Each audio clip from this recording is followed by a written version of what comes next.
Bismillahirrahmanirrahim. Assalamualaikum warahmatullahi wabarakatuh. Waalaikumsalam warahmatullahi wabarakatuh. Kembali lagi bersama kami di POM podcast Ujung Ojo versi kamar Gopar. Karena studio yang biasa dipakai untuk tidur oleh Mustafa. Yang penting bukan Mustafa Kemal apapun guys. Ya guys ya. Itu nggak bisa dikubur bos.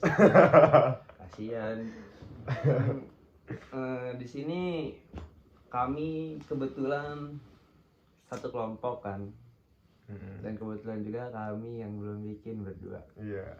Kebetulan jadi mempunyai tugas tema yang sama gitu. Tema yang sama, jadi mungkin akan sedikit berbeda dengan teman-teman yang lain. Sini tema kami tuh berjudulkan Apa judulnya? tata krama dalam bergaul. Iya. Dalam pandangan Islam gitu Ya. guys. Apalagi ini materinya tentang hadis dakwah. Jadi harus menurut Islam gitu. Kalau nggak menurut Islam kenapa mas? Ya nggak bisa. Nggak bisa. Soalnya kita UIN. Karena kita, jaya. Oke, langsung aja gimana mas? Langsung aja. ya. Yang pertama nih mas, saya mau nanya ke Mas Gofar. Menurut Mas Gofar nih, tata krama dalam bergaul tuh apa sih mas? Tata krama dalam bergaul. Jadi gini ya guys ya. Dalam sebuah pergaulan itu interaksi kepada teman, kepada semua orang dalam bersosialisasi, kita harus mempunyai suatu etika. Kita harus bisa menghormati, kita bisa menjaga keharmonisan kita gitu Mas Imaya. Jadi kayak biar tidak ada crash gitu antara kita sama teman kita gitu. Jadi kita harus punya tata krama, apalagi kita kan sebagai seorang muslim yang dalam Islam sendiri tuh udah diajarin gimana kita sebaiknya menjadi seseorang yang baik akhlaknya gitu. Ya seperti hadis Rasulullah yang diriwayatkan oleh Imam Tirmidzi, ittaqillaha haitsuma kunta wa bi sayyatal hasanata tamhuha wa khaliqin nasa bihulukin hasanian. Jadi di situ itu hadisnya dijelaskan dimanapun kalian berada itu kalian harus bertakwa kepada Allah. Kalau ada perbuatan buruk kita harus membalas dengan perbuatan yang Buruk. Jangan gitu. Kita harus pakai balasan yang baik dong gitu. Itu perintah dari Islam sendiri gitu. Itu Mas Bima. Kalau menurut Mas Bima sendiri gimana nih? Menurut saya ya. Iya. Menurut saya itu kalau apa sih tata krama dalam bergaul tuh ya, tata krama itu yang pertama apa tuh? harus supaya gimana ya ngomongnya,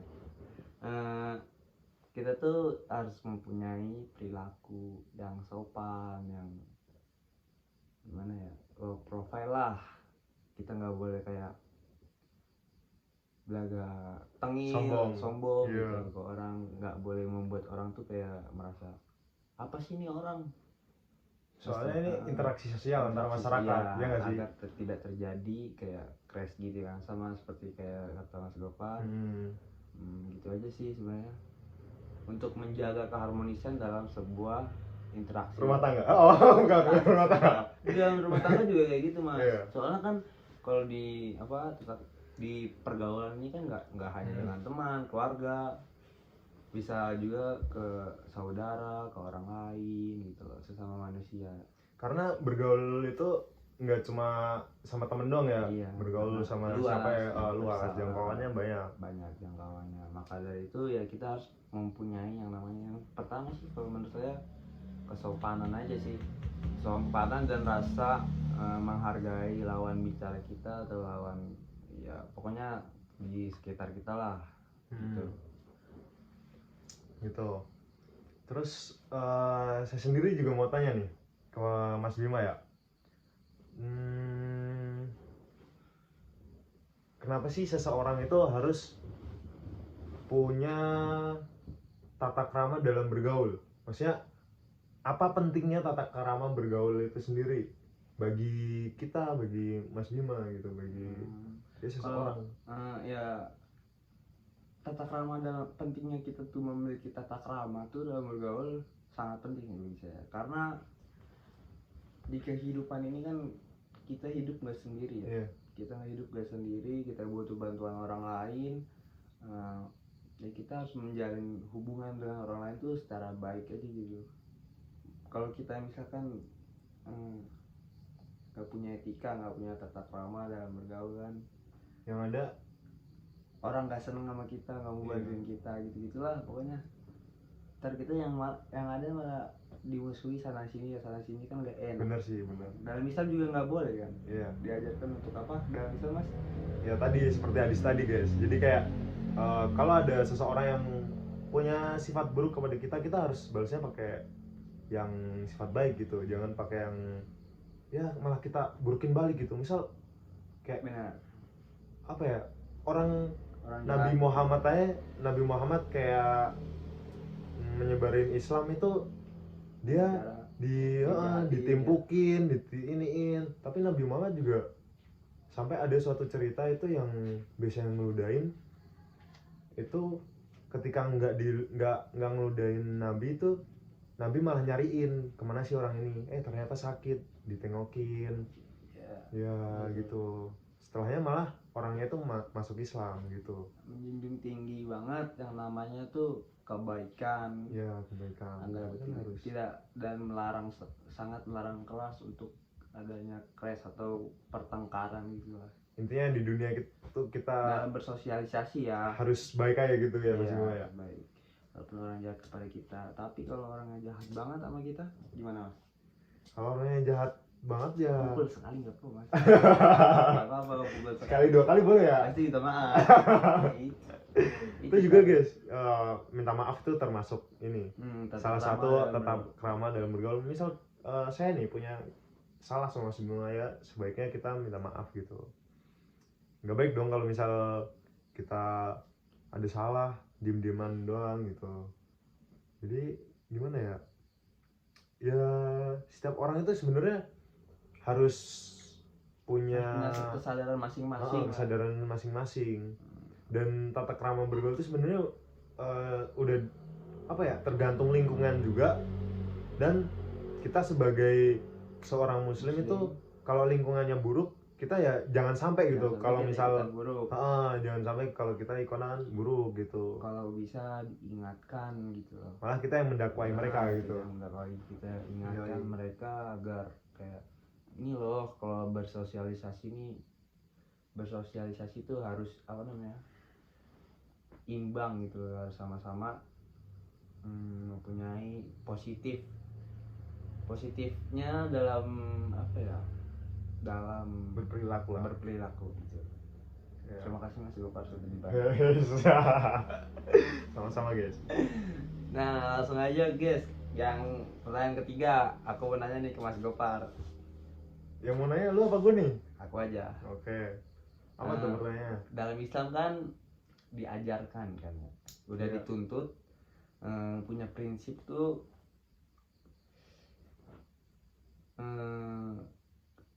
di dalam tata krama kan Islam tuh udah punya ya udah ada prinsip gitu, maksudnya dalam bergaul dalam bergaul ada ini.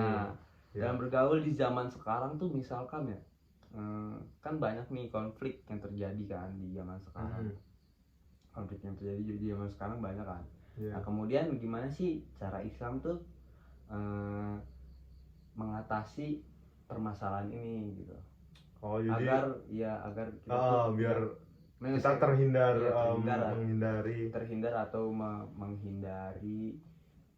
menghindari mengatasi kalau udah terjadi kan, tahu seperti itu. Gimana Mas?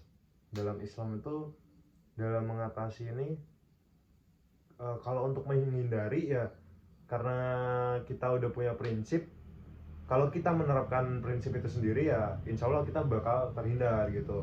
Kalau misal dalam Islam itu diajarin kita tidak menjelek-jelekan orang, tidak memanggil nama orang dengan sebutan yang lain. Contoh, ada orang manggil hewan gitu, atau nyet, monyet gitu. otomatis kalau misal apalagi kalau kalau nggak kenal gitu akrab, tiba-tiba atau nggak kenal, ya. pasti kan ada konflik itu. Tapi kalau kita udah paham, kita dalam Islam itu udah tahu gitu, jadi kayak oh kita otomatis kita akan terhindar gitu gitu Ya. itu untuk menghindari antisipasi gitu. Dan kalau misal kalau terjadi itu, kalau dalam Islam sendiri menurut saya nih itu kayak kita itu harus saling minta maaf, kita memaafkan Minta maaf sih kalau yang paling utama ya dalam ya konflik gitu ya. minta maaf. Dan ada juga yang namanya musyawarah kayak Ya. diskusi Gitu kan. ya, diskusi penyelesaian masalah dengan baik-baik, jangan sampai malah Ada berantem pertengkaran, gitu. ya, ada pukul-pukulan. Sekali 2 kali boleh, Sekali aja. karena yang kedua nggak baik ya. Karena yang kedua ya, sesuatu yang dilakukan kedua kali itu tidak bagus. Misalkan udah mukul orang, boleh sekali orangnya kesakitan, kalau 2 kali Namanya sakit. sakit. Tapi beda lagi kalau dalam hal agama, kalau beribadah, kalau udah ngelakuin sekali ya kita ngelakuin kedua kali, ketiga kali sholat tahajud misal. Nah, sholat tahajud gitu ya kita malah tambah dapat pahala gitu. Beda cerita kalau itu guys ya. Kalau itu kan kebaikan, kalau Iya. ibadah. Nah, kalau nonjok orang kan enggak kebaikan, itu keburukan kan. Ya gitu guys. Nah, kalau menurut saya juga, kalau dalam pandangan itu ya, pandangan Islam, menurut Islam tuh kalau mengatasi konflik tersebut ya mungkin sama sih kayak Mas Gofar. Cuman orang tua saya tuh selalu berpesan kan, sebelum saya merantau atau apa kan, utamakan tuh apa namanya, senyum sih, lebih baik lebih ke senyum, karena orang Keep smile ya. Jadi kalau orang kita melihat kita kan, kalau kita senyumin kayak dia tuh pasti feelingnya atau perasaannya, oh ini orang baik gitu loh. Jadi kita kan gitu. jadi nggak ada dia Bener banget. nggak ada apa negatif thinking lah, nggak ada apa. Pokoknya yang penting tuh senyum, Jadi sopan. ini dong, happiness people. Happiness people. Oke, kayak IG saya bisa di follow guys. Gofar_al_asm. Happiness people. Kita harus selalu tersenyum agar orang tuh selalu positive vibes lah ke kita, kalau bahasa gaulnya gitu. Karena itu yang paling utama. Dan yang kedua, orang tua saya tuh selalu pesan ya, jaga ini aja sih, jaga adab, jaga perilaku aja sih sebenarnya. Karena sesuatu kan dalam Islam udah pasti nih, sesuatu yang buruk itu dilarang kan.